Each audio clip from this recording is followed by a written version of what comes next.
That was number 65 on the charts, See It Through. And join us now is musical artist Silent Ave. Good morning. Good morning. How's it going? Very well. I'm very excited to have you on the show with us today. I want to talk about See It Through, getting on the charts recently, but these things never happen overnight. So I want to start from the beginning with you. How long have you been performing in Lawrence? So I've been performing for 8 years now. I've performed in 25 plus states at over 400 plus shows. And it's been a journey for sure. Of course. Talk about the journey a little bit. What's the experience been like going to all these states, all these shows, and to finally, have a song that's now charting, making a little bit of waves?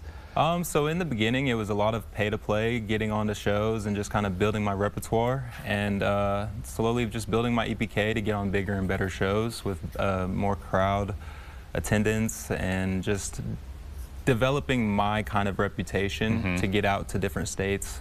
I did probably 100 shows in Kansas before I ever got out of state. So of course, it's definitely been a journey. So how's it feel now to have See It Through, number 65 on the charts? And I think I've told this before, it's surely going to be climbing. I heard it the first time when we started talking. I'm like, yes, please give me more of this sound.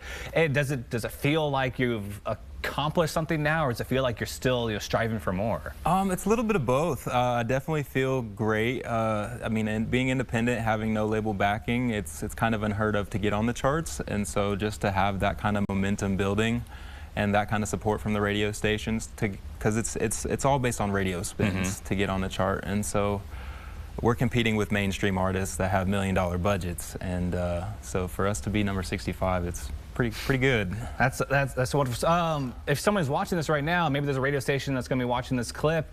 How can they, get a hold of your song and get it on their station? So it's actually registered with MediaBase. Perfect. So if they're a radio station that's registered with MediaBase, it's already in their system. Okay. They just got to put it on their rundown and send it off. That's easy as that. I love that.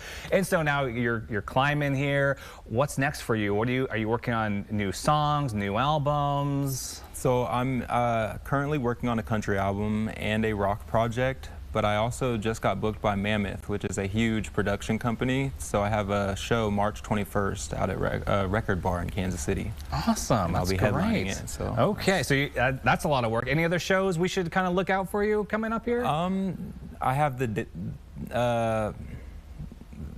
a festival in Wichita. Actually, it's going to be in July 25th through the 26th. It's called the Damn Jam, and it's pretty huge. It's like all the big names of country artists are usually booked out there, and last year they had like Brantley Gilbert and Upchurch, so it's a pretty big festival. That's exciting. That's great. And okay, you've mentioned country, you've mentioned rock. Yeah, well, describe your sound. What can people expect from you? You're bouncing between genres here.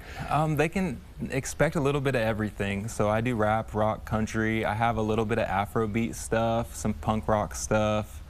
I grew up on everything from the Beatles to Tim McGraw, so I definitely have a lot of different influences, but I also like to bring my own kind of sound and just being like that, kind of like not so rebellious, but like just not going by the guidelines, of how to actually make music, and just kind of going against the grain and kind of developing my own sound. That's wonderful. That's so cool. So, okay, you said you've been performing for 8 years, but like even before that, were you just always growing up, just wanting to do music? Yeah, I've always had an interest since I was like 3 years old, headbanging in the back seat of my dad's car to like Gangster's Paradise by Coolio, and just going to big shows like Kenny Chesney and stuff when I was like 7. So I definitely got started on the concerts early, and it just stuck with me the whole time. That is so cool. I'm so excited to hear more of what you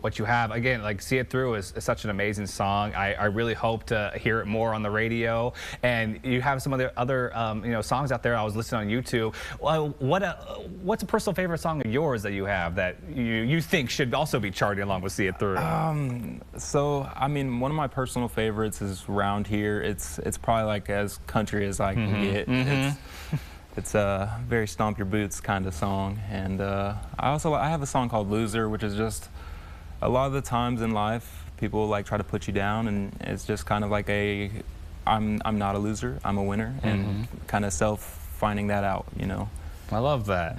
And so for new viewers out there, maybe haven't heard you yet, where's the best way they can kind of follow you and you get more of your music? I'm on all platforms, whatever you listen to, Spotify, Pandora, it's all under Silent Ave, and yeah. Fantastic. I hope they check it out. Wonderful. Well, Silent Ave, thank you so much for joining us this morning. It's been a pleasure chatting with you, and I'm excited to see where your career goes next.